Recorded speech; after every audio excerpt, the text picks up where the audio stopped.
normal po talaga na medyo darker yung ating private area compared dun sa natural skin natin. Research suggests that the growth of sex hormones, yan yung cause ng pigmentation dahil sa melanin production during puberty. This can cause black spot in our private area.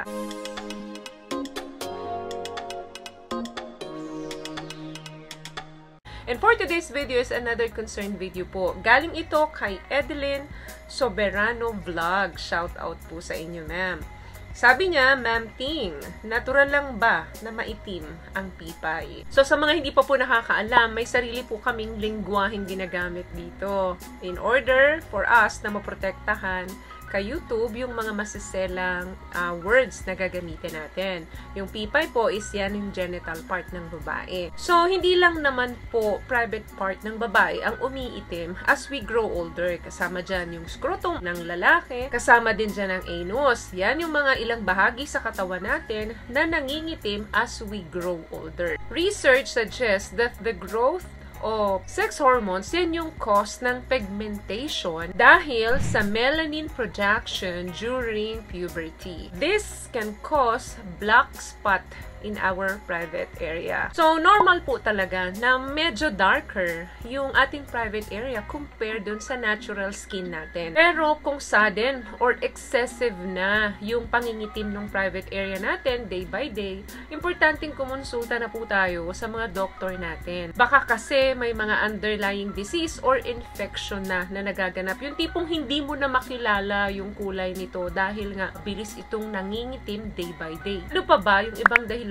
kung bakit mas darker yung mga private area natin compare sa actual skin natin? Number one dyan yung friction.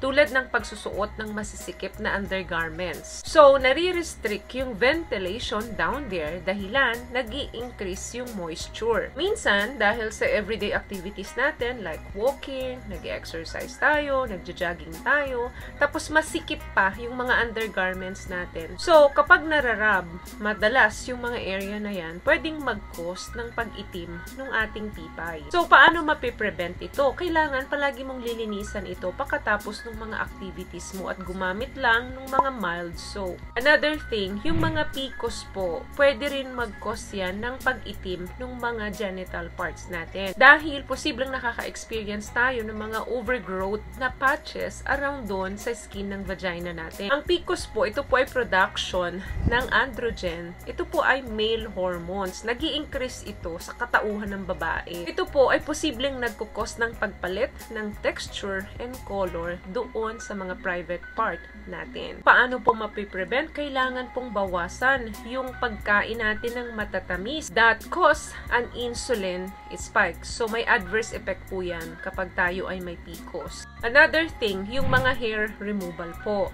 As we age, nawawala na yung fat na nagko-cover doon sa vagina natin. So, ang nangyayari pag naglalagay tayo ng mga cream, pag magwa-wax tayo, so nagkakaroon ng mga burn. Dulot ng matatapang na chemical nito. Isa ito sa dahilan kung bakit nagkakaroon tayo ng mga darker na skin doon sa private part natin. Kasi na-exfoliate yung top layer ng skin natin, the reason why mas nagiging sensitive ito. Paano po may prevent? So, siguro I recommend yung mga laser removal. Kung medyo namamahala naman at walang budget, pwedeng i-trim na lang po or bawasan yung pag-shave. And pagwawax gamit yung may mga chemical na mataas na pwedeng makasira ng texture and color ng skin natin doon. Now, paano po may iwasan na mangitim pa ito lalo? Number one, iwasan yung mga friction. Kung yun ang dahilan kung bakit nangingitim, yun po ang dahilan din at solusyon para mabawasan ang pangingitim. Magsuot lang po ng mga cotton na undergarments. Yung pwede, nasa bahay lang naman, walang mga lakad,